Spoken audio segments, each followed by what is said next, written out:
Coja usted sus pasaportes, métase en un vehículo y huya. ¿Qué hago? ¿Qué hago con esto? Esto me va a crear una serie de complicaciones tremendas. Pues había 3 avenidas posibles. Una, gastármelo. Y de pronto tuve el momento más importante de mi vida porque pegué un puñetazo en la mesa y dije, no señor, la conferencia es más importante que nunca. Filántropos hay muchos. Filántropos como Diego Hidalgo hay uno solo. Era Idi Amin Dada, que era un déspota. Allí se nos anudó el corazón. Me dijo, ser ángel es fácil, lo que es ser difícil es ser refugiado. Entonces, ¿qué hacemos? No sabemos muy bien si está respirando, si no. ¿Cómo que ha estado con Gorbachev y con Clinton y con Kofi Annan y no está todo el día en la televisión?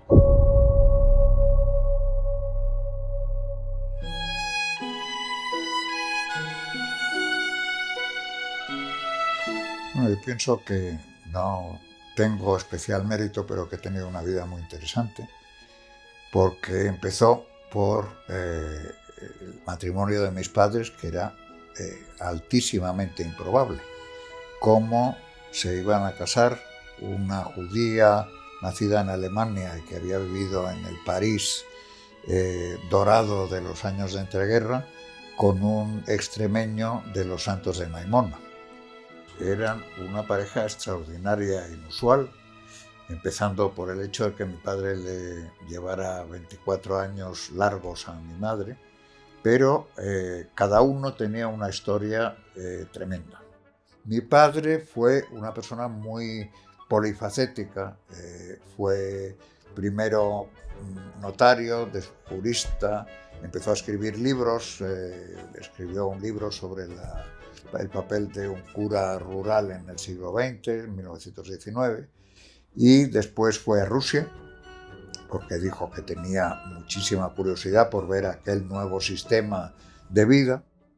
Lo curioso del libro que escribió, que se llamaba Un notario español en Rusia, porque él anotó cuidadosamente todo lo que vivió allí, es que la palabra Stalin no aparece en el texto. Stalin ya estaba en el poder, pero estaba en la sombra. Entonces mi padre era muy amigo de don Alejandro Lerroux, que era el jefe de un partido político republicano, se llamaba el Partido Republicano Radical, y se enroló en esas filas y se presentó a las elecciones generales que vinieron después de que Alfonso XIII, el rey, huyera de España. El 14 de abril de 1931 se proclamó la República.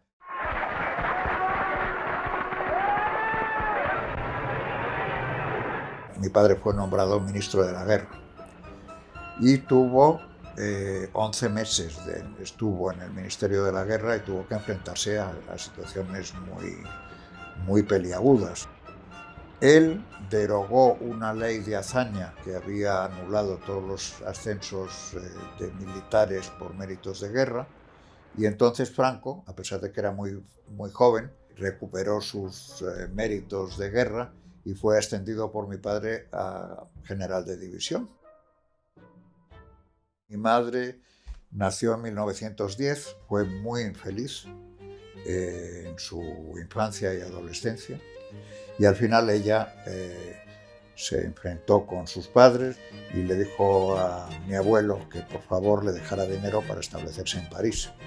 Mi abuelo no quiso dejarle el dinero, pero ella se fue a París, encontró un trabajo como guionista cinematográfica y al mismo tiempo le permitió su trabajo estudiar matemáticas. Ella se licenció en Ciencias Exactas por la Universidad de la Sorbona y luego hizo un doctorado en literatura francesa, eventualmente también, y rodó muchas películas con un director que se llamaba Octavio González Roura, argentino, en Ischia y en otros sitios en Italia.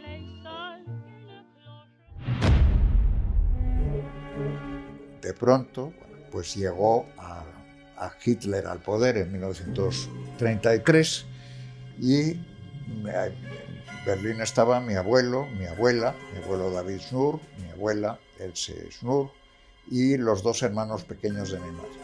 El 30 de junio de 1934, que luego se conoció esa noche como la noche de los cuchillos largos, esa mañana le llamó un amigo suyo, que era alcalde de Hamburgo, y le dijo: señor Schnur, ¿está usted en casa con sus hijos y su mujer? Dijo: sí. Pues coja usted sus pasaportes, métase en un vehículo y huya, porque me consta que en este momento las SS están yendo hacia su casa. En menos de 10 minutos tiene usted que tener los pasaportes y a su mujer y a sus hijos en el coche. Hay una frontera no custodiada entre Alemania y Francia, y por allí tiene usted que pasar a Francia, pero es que las SS no van a detenerle, sino que van a matarle. Entonces huyeron a París y mi abuelo se estableció en París.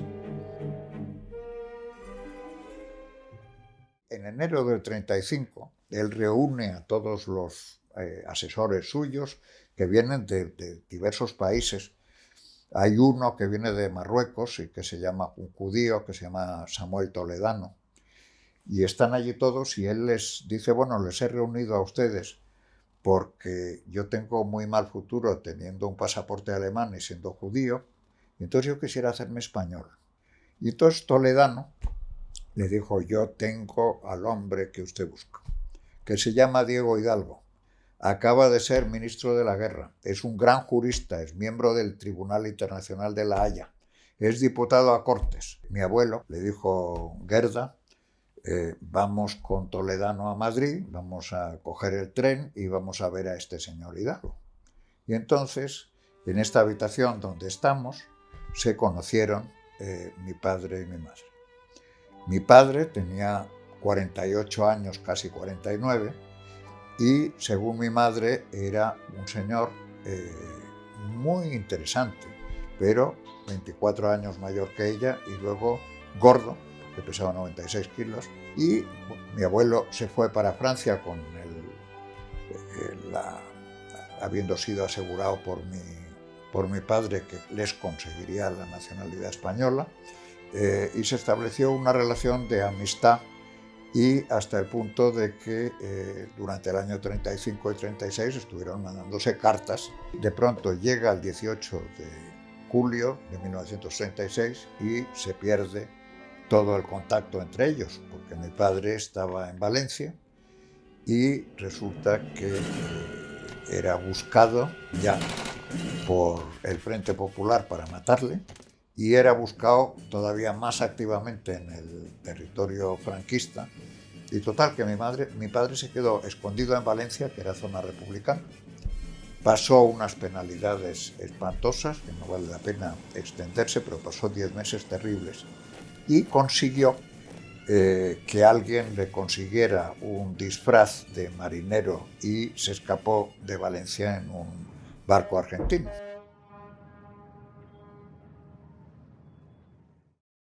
Mi padre se trasladó a París y mi madre me contaba que estaba esperando con mucho interés y mucho cariño la salida de mi padre del ascensor, y ella esperaba pues que saliera ese hombre gordo y pomposo que había conocido, y del ascensor salió un hombre, sí alto, que medía un 83, pero esmirriado, había perdido 35 kilos entre el hambre y el sufrimiento y tenía una cara de sufrimiento tan terrible que mi madre instantáneamente se enamoró de él.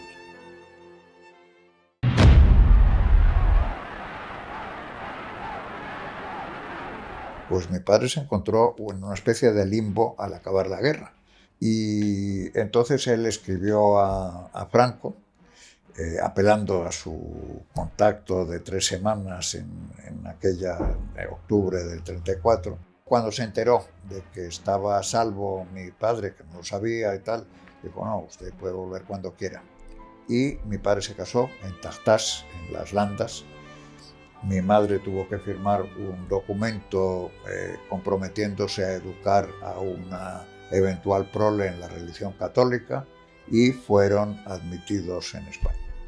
Y vinieron aquí y se establecieron en Madrid. Yo vine al mundo en 1942.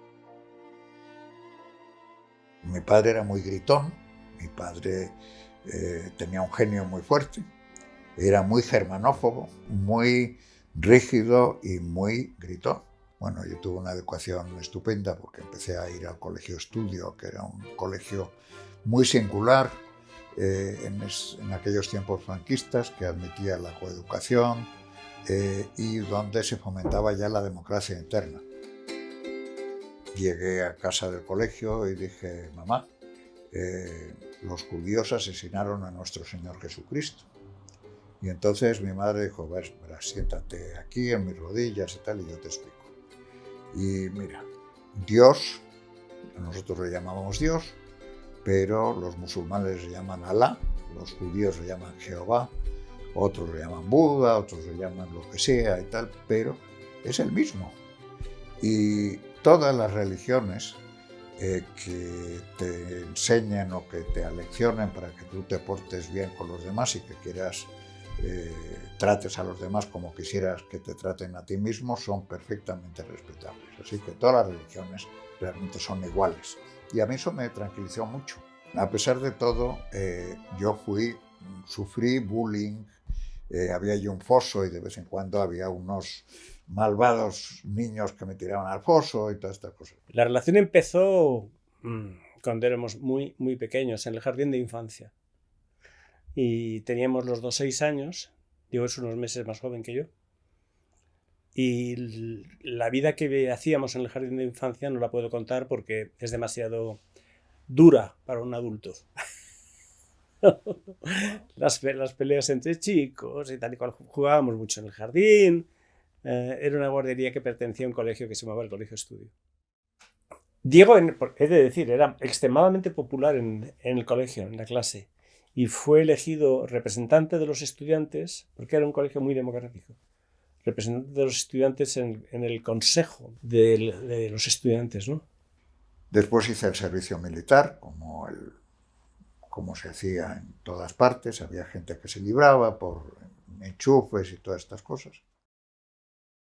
Y un día estaba yo aquí y me llega la carta de Harvard, la abro tembloroso, y me dice, congratulations, felicidades, ha sido usted admitido en la Harvard Business School.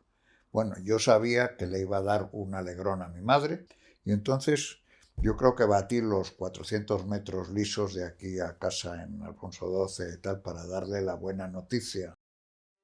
Bueno, pues mi historia con Diego se remonta a cuando yo tenía 6 años.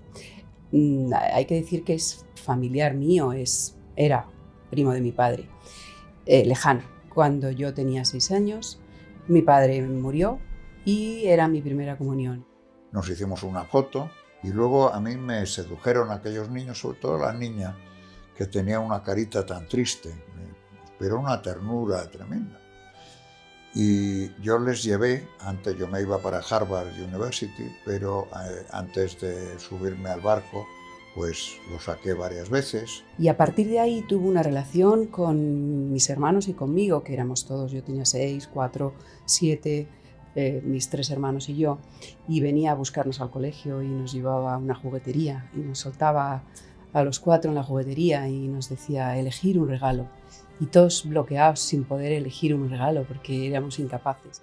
Conseguí increíblemente entrar en la Harvard Business School, que normalmente te cualifica como un gran experto como hombre de negocios y con lo que te llamaban entonces capitán de industria. El caso es que yo salí muy bien de la Harvard Business School del primer año.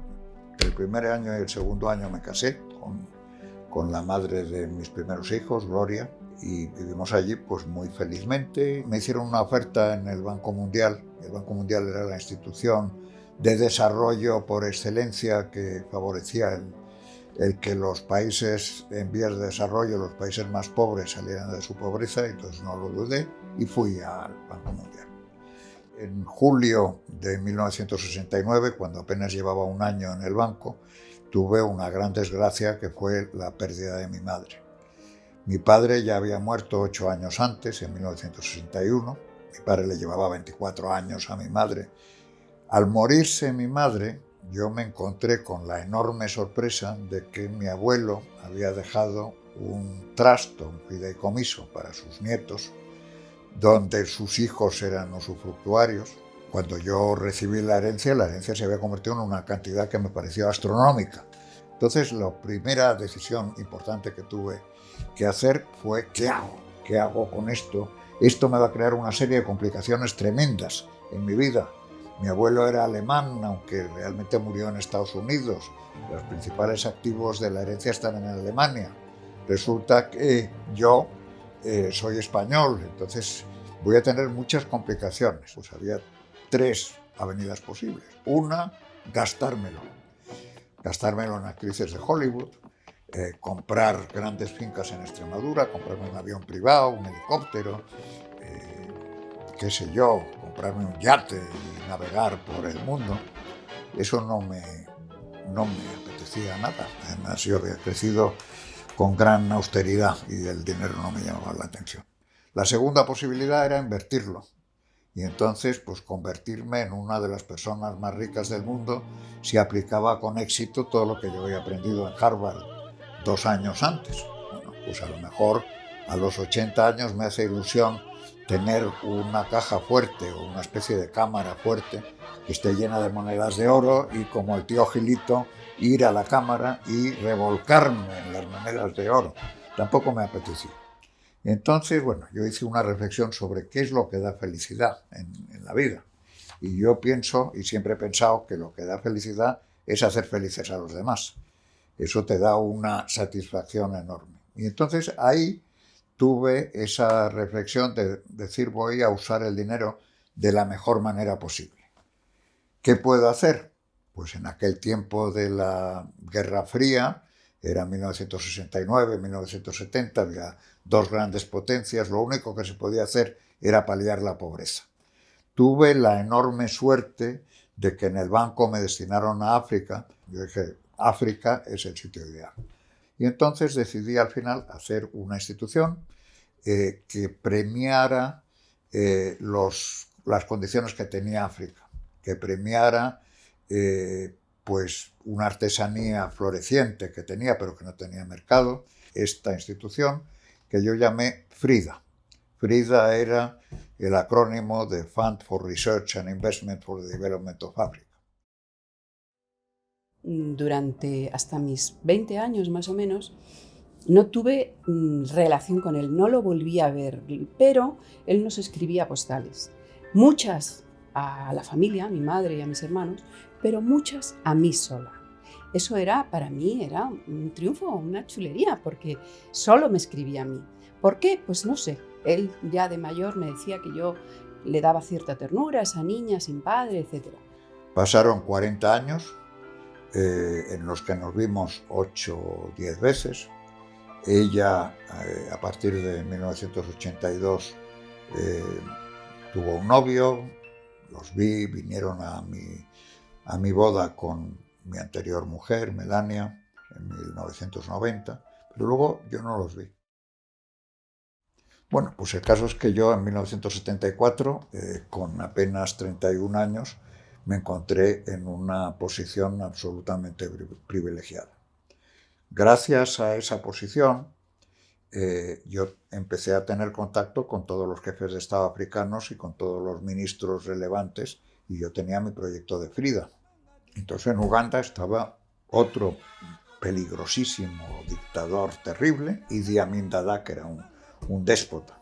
Bueno, y llegamos al Banco de Desarrollo, y el tercer día me miraron con espanto los funcionarios del banco y dijeron: señor Hidalgo, tiene usted que huir inmediatamente del país. Me dijo: ¿por qué? Dice: mire. Me enseñan el periódico que se llamaba Ugandan Argus. Y entonces el gran titular era: Gran Bretaña está intentando asesinarme y el Banco Mundial, bajo directivas israelíes, está saboteando la economía de Uganda. sabemos que hay 2 invasores económicos del Banco Mundial que van a ser muy buenos blancos para los francotiradores del ejército ugandés. Allí se nos anudó el corazón, vamos, se nos encogió. Y entonces me fui al presidente y le dije, oye, nos tienes que sacar a John Kendall, que era mi compañero, y a mí del país. Me dijo, no, vosotros os salváis por vuestra cuenta. Kendall se fue a la embajada británica, que se llama High Commissioner, y salió temblando, entró temblando así y salió temblando así. Y dijo, me han dicho que buscarán nuestros cadáveres cuando se permita la búsqueda y tal, pero que no pueden hacer absolutamente nada, que todo el mundo está preparado, los británicos están preparados para irse y tal, bueno, una emergencia total. Y aparecieron 2 tipos que estaban en el banco y que nos habíamos hecho amigos en los 2 primeros días, y resulta que ellas tenían unas amigas azafatas y dijeron, nos vamos a salvar. Las azafatas nos escondieron en los 2 retretes del avión que salía a las 8 de la mañana. Pasamos 2 horas y media bastante angustiosas, pensando si nos iban a descubrir o no, y al final, con gran alivio nuestro, el capitán había sido advertido por las azafatas y bueno, pues despegamos de Uganda. Pero en fin, ahí sí que realmente pasamos un peligro tremendo. Yo estaba muy preocupado por la situación del franquismo y por cómo podía acabar en otra guerra civil a la muerte de Franco. Y había que preparar a España para una transición de la dictadura a la democracia.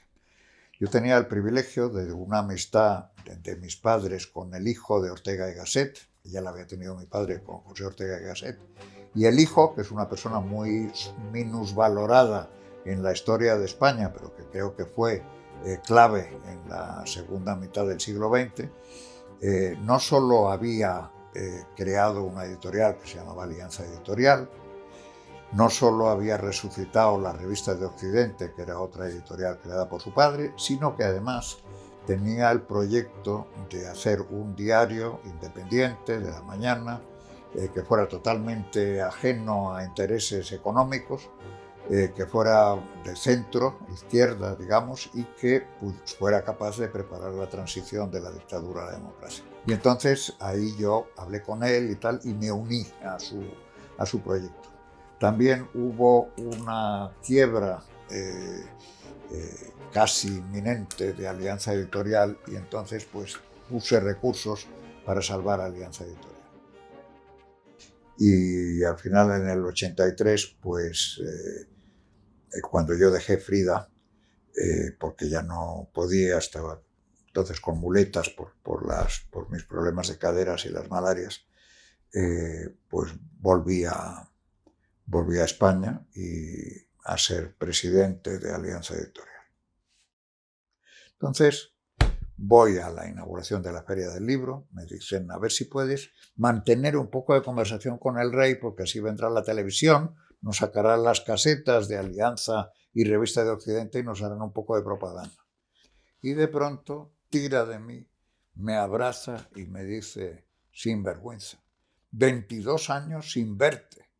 Y empieza a gritar atrás, Sofi, Sofi, ¿te acuerdas que hemos hablado este fin de semana de Diego Hidalgo? Aquí está, aparecido. Y dice, yo sé que has estado en el Banco Mundial, sé que estás muy implicado con África, a mí me entusiasma África.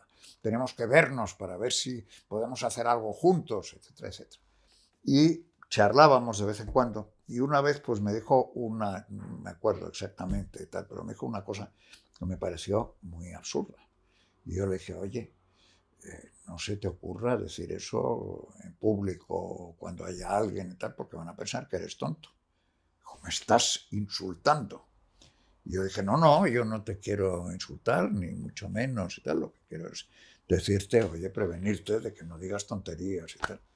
Digo, no, sí, me encanta que me insultes. De cada 1000 españoles que se acercan a mí, 999 son para hacerme la pelota o para pedirme algo. Así que, bueno, tener un amigo que te insulta es una cosa fantástica. Yo me convertí en el editor principal de Jorge Luis Borges, porque se vendía mucho más en España, y ahí se entabló una especie de lazo de comunicación entre los dos, que fue creciendo. Bueno, esa confianza que tuvimos Borges y yo fue aumentando. Y había unas colas tremendas de gente que estaba con su libro para que se lo firmara. Yo me sentaba con él y él iba contando los libros que iba firmando. El primero, él se situaba en 1801 y sabía todo lo que había pasado en 1801 y me lo contaba mientras hacía el garabato. Cuando llegó a 1899, que era el número 99, dijo, ahí nació Jorge Luis Borges, nacido en Buenos Aires en 1899 y fallecido en Ginebra en 1987, como en efecto pasó, porque quería morirse en Ginebra. Así fuimos incrementando nuestra y profundizando la amistad, y él al final ya me contaba todo, me contaba su amor por María Kodama, todas sus teorías filosóficas. Me pidió que le encontrara un apartamento en Ginebra, cosa que yo hice para pasar los últimos días, porque él sabía que se iba a morir, y allí pasó los 4 últimos meses. Y cuando llevaba 2 meses fui a verle y me dijo, ¿sabe, Diego? Me he vuelto creyente, yo que he sido ateo durante muchos años y me acabo de volver creyente. La otra noche subí con esta mujer mía, con María Kodama, en un globo por encima del lago Le Mans, y entonces ella empezó a describirme todo lo que se veía en el amanecer en el entorno de Ginebra, y yo vi a través de las palabras que ella me dirigía. Yo he sido ciego desde hace muchísimos años, y entonces yo veía y decía, esto no puede obedecer a ningún fenómeno de la naturaleza, esto es que existe un ser superior que de pronto, al borde de mi muerte, me permite ver.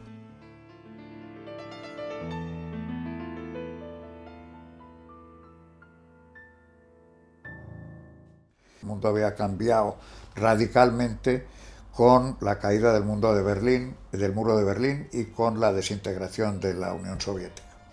2.000 millones de personas habían pasado de la economía centralmente planificada a la economía de mercado. Entonces eso producía o iba a producir una competencia cada vez más feroz entre países, iba a producir ganadores y perdedores. Entonces yo llegué a España, donde estaba viviendo, y publiqué en El País un artículo catastrofista, diciendo, hay una globalización donde va a haber ganadores y perdedores, y entonces España va a ser perdedora. Bueno, pues esa noche cené con el rey don Juan Carlos. Cuando apareció yo pensé que me iba a dar un abrazo, pero casi me da una colleja, tuve que apartarme, y me dijo, oye chico, qué bueno eres trayendo problemas de Harvard. Traer problemas sin aportar soluciones no es lícito éticamente. Entonces, ¿por qué no te vas a Harvard y buscas soluciones? Y bueno, pues hice una tesis, y esa tesis se la presenté a un editor que dijo, esto es fantástico. Eso fue el año 95, pero tienes que publicarlo antes de las elecciones que va a haber entre Aznar y Felipe González. Lo hice, se llamó El futuro de España. Oye, pues qué éxito ese libro. Vendí casi 80.000 ejemplares. Aznar me dijo que lo había leído 3 veces y había obligado a sus ministros a leerlo. ¿Pero qué pasó? Sí. ¿Cómo se ha producido? El próximo debate lo hacemos, si quiere usted, de pie. Que no pasó nada. Entonces aprendí una cosa muy importante, y es que la política siempre prevalece sobre la economía, que tú puedes tener soluciones, pero si los políticos no quieren resolverlos, no los van a resolver. Pero siguen los mismos problemas, es decir, finanzas del gobierno, el tema de la integración de inmigrantes, que es ahora más poderosa, porque los integramos bien cuando venían de América Latina, porque tenían la misma cultura y la misma religión que nosotros y el mismo idioma, pero no lo hacemos tan bien con los subsaharianos y mucho menos con los magrebíes. Tercero, el desempleo sigue siendo muy alto, a pesar de que se haya reducido. El cuarto, el sistema de pensiones, tenemos cada vez menos trabajadores y más pensionistas. Bueno, hemos aumentado el número de trabajadores, pero no en proporción al de pensionistas. tenemos unas instituciones educativas que son muy mejorables y tenemos el funcionariado vitalicio, donde yo lo señalé como problema cuando teníamos 2,5 millones de funcionarios y hay 3 millones y pico. Ese libro lo había leído el futuro gobernador del Banco Central Europeo, que dio una conferencia en Rusia, en Moscú, y allí estaba Gorbachov. Y por lo visto dijo: mejor resumen sobre el futuro a corto, medio y largo plazo sobre Rusia y sobre el mundo está en un libro de un autor español que se llama Diego Hidalgo. Gorbachov anotó el tema y al día siguiente yo recibí aquí un fax en el que me decía: profesor Hidalgo, tengo el honor de invitarle a una conferencia que se va a celebrar en Boston dentro de un mes, tales días, sobre el tema de la globalización descontrolada. Llegué a la sesión inaugural y Gorbachov se sentó con todos estos pesos pesados, premios Nobel, y conmigo también, y entonces dijo: bueno, digan ustedes cuáles son los problemas de la globalización descontrolada. Yo levanté un dedito tímido y dije: yo creo que la globalización produce desigualdad. Bueno, mis peores temores se confirmaron. Se lanzaron sobre mí como lobos todos los premios Nobel. Se acaba la conferencia, llega una conferencia de prensa y había 250 periodistas. Y entonces le preguntaron: presidente Gorbachov, ¿cuál es el principal peligro de la globalización descontrolada? Entonces Gorbachov dijo: el principal peligro es la desigualdad. Esto es muy importante porque es la raíz, esa alianza con Gorbachov es la que me ha permitido pensar en grande, ser megalómano y conseguir todas las cosas que he conseguido, como fundar el Club de Madrid, la gran cumbre sobre terrorismo que probablemente haya evitado decenas de miles de muertes, etc. En mi inversión en el país y en Prisa, que era considerable, porque yo llegué a ser el segundo accionista de Prisa, pues gané muchísimo dinero. Y de pronto se me planteó otra vez la idea de la filantropía. Yo soy desconocido, pero tengo una serie de amigos ilustres. Puedo intentar combinar mis contactos, el dinero, la visión que tengo más o menos del mundo y tal, y hacer algo verdaderamente importante que cambie el mundo, no de abajo a arriba, sino de arriba a abajo. He esbozado 6 grandes problemas que existían: la pobreza y la desigualdad, la democracia, los conflictos y todo el crimen organizado y todo lo que lleva aparejada la violencia. La tercera D, que es la que está en FRIDE, es diálogo. Los temas medioambientales que se han convertido en emergencia climática, las pandemias que ahora son muy visibles, y el tema de las Naciones Unidas y del multilateralismo. Esos 6 grandes problemas me inspiraron a decir: vamos a tratar de crear fundaciones. Hice 8 fundaciones. Una era FRIDE, recordando a Frida, pero en realidad era Fundación para las Relaciones Internacionales y el Diálogo Exterior. Entonces dije: bueno, esto es un think tank, pero el think tank tiene un problema, y es que la gente cada vez lee menos. Y entonces, aunque hagamos productos audiovisuales, pues la gente no va a tener un impacto tremendo. Vamos a hacer, además de think tanks, action tanks. Se me ocurrió pensar en grande y ser megalómano. Y entonces yo dije: vamos a empezar con la democracia. La democracia está diluyéndose. Entonces vamos a tratar de traer a los mejores expertos del mundo en temas de democracia a Madrid para que hagan conclusiones y recomendaciones a los jefes de Estado para que implementen medidas que fortalezcan la democracia en sus países. En septiembre del año 2001 teníamos una conferencia maravillosa y de pronto hay la catástrofe y la desolación. Nos reunimos el día 12 de septiembre, después de ver los daños. Un sociólogo eminente me dijo: Diego, tienes que clausurar la conferencia, porque todo el dinero que ya has puesto se va a ir al garete, no va a venir nadie. Y entonces, pues quizá tuve el momento más importante de mi vida, porque pegué un puñetazo en la mesa y dije: no señor, la conferencia es más importante que nunca.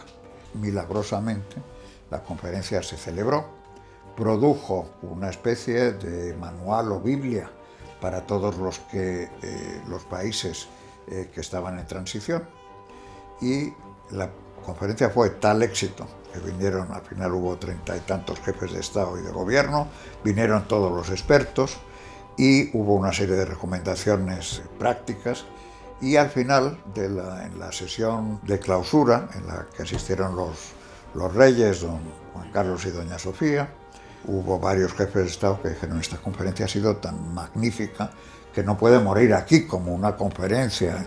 Tiene que crearse un comité que haga el seguimiento de todas las recomendaciones que se han dado aquí y que siga estudiando cómo fomentar la democracia en todos los países en transición.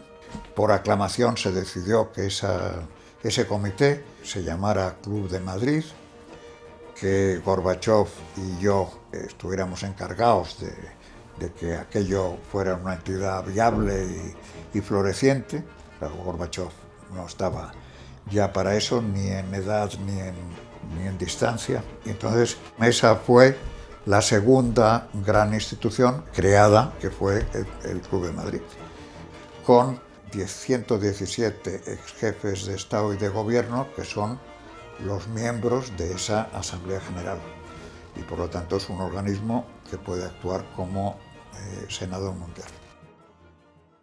Bueno, seguramente el mayor logro de mi vida fue en el año 2005. Mi hija y yo constatamos que el presidente Bush había declarado la guerra contra el terror, y que consistía en invadir países, lo cual era un error monumental. Entonces, apoyándome en el Club de Madrid, organicé en Madrid una gran cumbre sobre democracia, terrorismo y seguridad, a la que asistieron nada menos que 7.000 personas, 110 gobiernos de países, 20 y tantos jefes de Estado y sobre todo más de 300 expertos que dieron sus conclusiones y recomendaciones. Esa conferencia se plasmó en la Agenda de Madrid, cuya recomendación más importante fue decir que invadir países y los medios militares eran los más ineptos para luchar contra el terrorismo, y que lo más apto y lo más útil era compartir inteligencia. Y esas conclusiones fueron adoptadas por las Naciones Unidas como política contra el terrorismo, por la Unión Europea y también por Estados Unidos, y probablemente llevaron a la salvación de decenas, si no centenares de miles de vidas. Hubo una reunión de primos que teníamos en nuestro pueblo de los Santos de Maimona, donde habían nacido mi padre y el suyo también, y me presenté allí, y allí la volví a ver.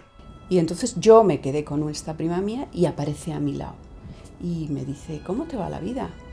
Claro, yo entonces me chocó que se me acercara tanto, porque nunca se me acercaba tanto, las media docena de veces que le había visto. Y entonces le dije: bueno, pues me acabo de separar. Ah, no me digas, cuéntame. Empecé a verla y a salir con ella. En un momento dado, yo le dije: ¿sabes que esa foto de tu primera comunión la tuve en mi mesilla de noche durante muchos años? Y entonces ella pensó: este hombre está intentando ligar conmigo y me está contando una historia tierna de que tuvo mi foto en su mesilla y tal, pero eso es un artilugio.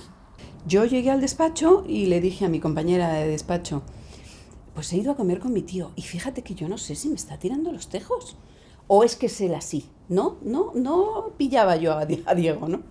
Bueno, así estuvimos muchísimo tiempo. Él viajaba, sus hijos están todos por el mundo, y venía a Madrid, comemos, tomamos un café, y estuvimos varios años conociéndonos. Descubrí a Diego, yo no sabía ni cuántos hijos tenía, ni cuántas veces se había casado, no sabía casi nada de su vida. Eventualmente Gloria, mi primera mujer, había conocido a Pilar porque éramos novios cuando yo me iba a Harvard y la había visto como niña, y entonces bueno, pues fuimos a comer juntos y mi primera mujer le dijo: Pilar, ¿sabes que tuvimos una foto tuya con Diego en nuestra mesilla de noche durante muchos años? Y entonces ahí Pilar se dio cuenta de que yo no le había mentido, que realmente había sido así. Tercera institución importante, el Centro Internacional de Toledo para la Paz, que me propusieron Shlomo Ben-Ami y la Fundación Ortega, y que se creó al año con fin de ser una especie de institución de diplomacia de segunda vía, de llevar a cabo gestiones discretas para tratar de resolver los conflictos, los grandes conflictos en el mundo, grandes y pequeños. Tuvimos, y a pesar de haber tenido como vicepresidentes al ministro de Asuntos Exteriores israelí de los años 90 y al ministro palestino de Asuntos Exteriores, hemos conseguido poco, pero, por ejemplo, en el acuerdo de paz en Colombia, Shlomo Ben-Ami personalmente y el Centro de Toledo, que tiene un centro de Toledo en Colombia financiado por la Unión Europea, pues ha sido importante. Después he creado otras 5 instituciones que yo creo que han sido y son muy importantes. Una fue mi hija realmente la protagonista, en la que le apoyó mi nuevo amigo que hice en los años 2000, que fue Kofi Annan. Teníamos muchas ideas de proyectos y me dijo: te voy a hacer una propuesta, y fue con muchísima generosidad y también pues valorando lo que yo podría contribuir a sus organizaciones, que me implicó en las tareas de FRIDE y a la vez nos apoyó para crear DARA, que es una fundación que se dedica sobre todo a la evaluación y a mejorar el impacto de la ayuda. Y entonces él, no solo con medios de apoyo financiero, pero también formando parte indispensable como patrono, con sus ideas, con su entusiasmo, con su visión. La quinta institución la hice con el ahora denostado George Soros, al que tendré ocasión de rendir homenaje porque no se merece ser vilipendiado como lo ha sido por las extremas derechas en este país. Bueno, la que hice con George Soros es tratar de crear una institución que una a Europa, que estimule la profundización de la Unión Europea y la integración de todos los países. El sexto fue para crear una institución que creara puestos de trabajo en los países de Oriente Medio y Norte de África y por lo tanto disminuyera la radicalización y el extremismo violento de los jóvenes. El séptimo, que hice con Moisés Naim y que al principio se llamaba Foreign Policy en español, es una gran web que une en asuntos internacionales a toda América Latina y a España, y que ahora se llama Es Global. Él se involucra, se entromete, se interesa y ayuda de muchas maneras que van más allá de la simple donación. Él le pone a sus iniciativas a la orden su vasta red internacional de gente importante, interesante, activista, gente que comparte con él la solidaridad fundamental hacia los demás. Y es que a eso se le une una inmensa curiosidad. Diego es un hombre intelectualmente curioso y su curiosidad va acompañada de una inmensa generosidad y una inmensa solidaridad hacia los demás. ¿Qué tal, Pilar? Oye,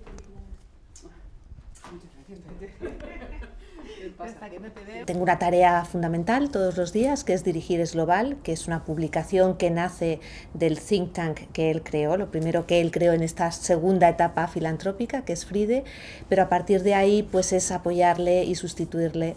Hay 2 tareas en las que yo ahora estoy especialmente centrada. Una, en tratar de que Es Global siga adelante. Es un mercado muy complicado porque ya sabemos que lo internacional no es lo que más interesa a un público general y sobre todo es lo más difícil de financiar.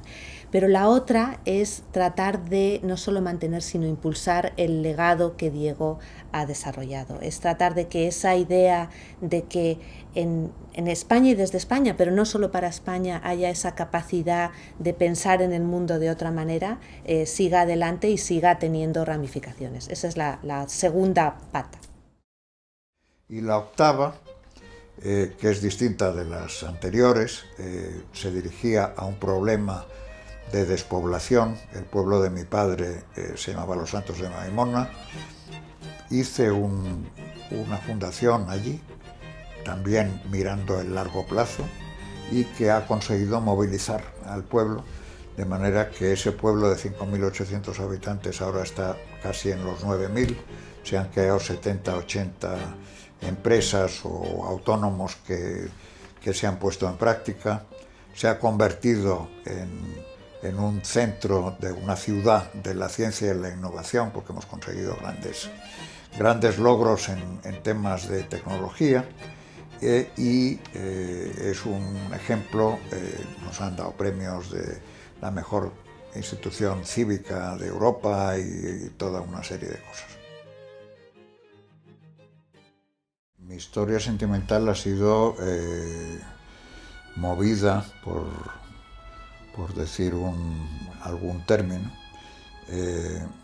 pero yo tengo un respeto infinito por todas las madres de mis hijos y por todas las mujeres con las que yo he convivido a lo largo de los años.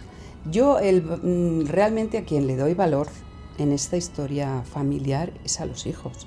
Han sido todos, los suyos y las mías, generosísimos con nosotros. Desde el momento uno quisieron, apostaron por la felicidad nuestra, la de su padre y la mía. Tenemos una serie de factores comunes. Los 10 se adoran unos a otros, los 10 adoran a mi mujer Pilar, y los 10 tienen unas afinidades entre ellos enormes, que hace que se junten espontáneamente y que tengan reuniones independientemente de quién es hijo de quién. Y entonces decidí escribir con una historiadora un libro sobre la vida de Diego, pero sobre todo que escribieran personas que quieren a Diego de todos los ámbitos. Me refiero, escribe desde la cocinera de la casa de sus padres hasta Kofi Annan, pasando por Ana Palacio, su amigo Maraval, amigos de la Mili, de la carrera, de sus fundaciones, de todas partes. Me reunía con la historiadora, la editora, con todas las personas, la escritora, los que estábamos haciendo el libro, siempre a espaldas de Diego. Y bueno, pues sí, efectivamente, cuando él habló y dijo, lo que más me ha alucinado, no solo que Pilar se haya subido a presentar el libro y me haya engañado, es que me ha engañado un año. Esta mujer ha llevado una doble vida durante un año y no me he enterado. Puede hacer cualquier cosa que no se va a enterar. Y Diego es muy inocente, se deja engañar perfectamente.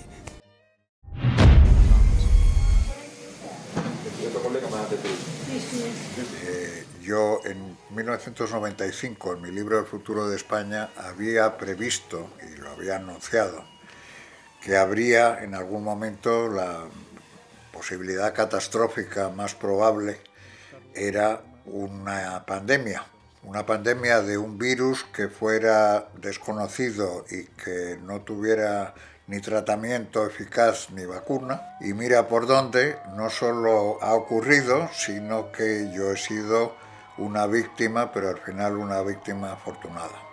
Yo empecé a tener síntomas un martes, que de pronto sentí un decaimiento espantoso, y al final me llevaron casi a la fuerza, porque yo era muy reacio al ir al hospital.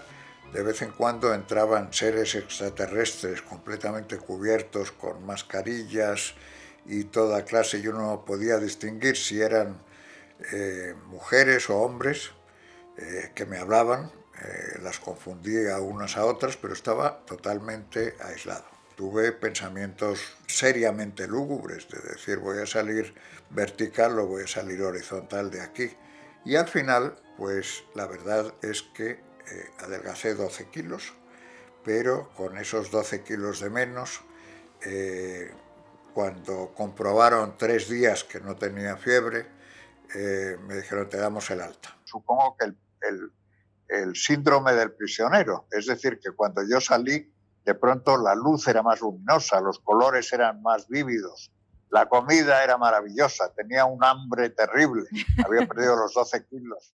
Por cierto, hay el tema de las teorías de la conspiración sobre el virus, que también son teorías de la conspiración que en España se han expandido mucho, y que se ha llegado a decir que bueno, detrás de todo esto están los deseos de gente maligna como Gates y Soros de limitar la población mundial, y de que todo esto obedece a grandes maniobras, y al pobre Soros, que tiene 90 años y que está incapaz de decir algo ya verdaderamente coherente, pues se le achaca el que apoye el nacionalismo catalán o de que esté detrás del gobierno de Podemos y de Pedro Sánchez, cuando realmente lo que apoyan Gates y Soros son los valores contrarios.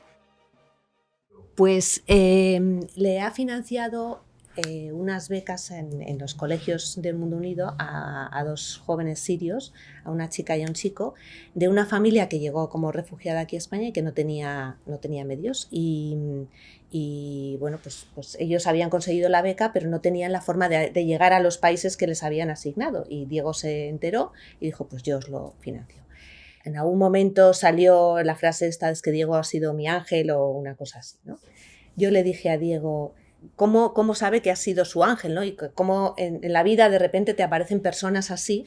Y entonces me dijo, ser ángel es fácil, lo que es ser difícil es ser refugiado. Una persona muy cálida, muy inteligente, bastante cerrado sobre sí mismo, muy alegre, con un empuje enorme y muy leal a sus amigos. Saca los objetos que tienes de lo que es tu chaqueta, entonces puede llevar por una lata de Coca-Cola, ir como totalmente despeinado, porque es cierto que es entrañable por ser detallista y por guardar lo que es pues tal vez una esencia de un niño, porque eso ha sido como su vida, ha sido siempre tener estos detalles con las otras personas y pensar que está creando una ilusión en alguien y que puede hacer algo pues tal vez pequeño, pero que sepa que las personas sepan que ellos están, que él está pensando en ellas, digamos. Te vas a aburrir conmigo porque mi vida es una vida muy normal, ¿no? Yo estudié, trabajé, mis hijas, mi familia, es una vida normal. La vida de Diego ha sido una vida totalmente extraordinaria, entonces desde que estoy con él, he hecho cosas que no había pensado en mi vida que hubiera podido hacer, ¿no? Así que sí, ha sido una delicia, es una delicia estar en la vida con Diego. Y yo pienso, y siempre he pensado, que lo que da felicidad es hacer felices a los demás.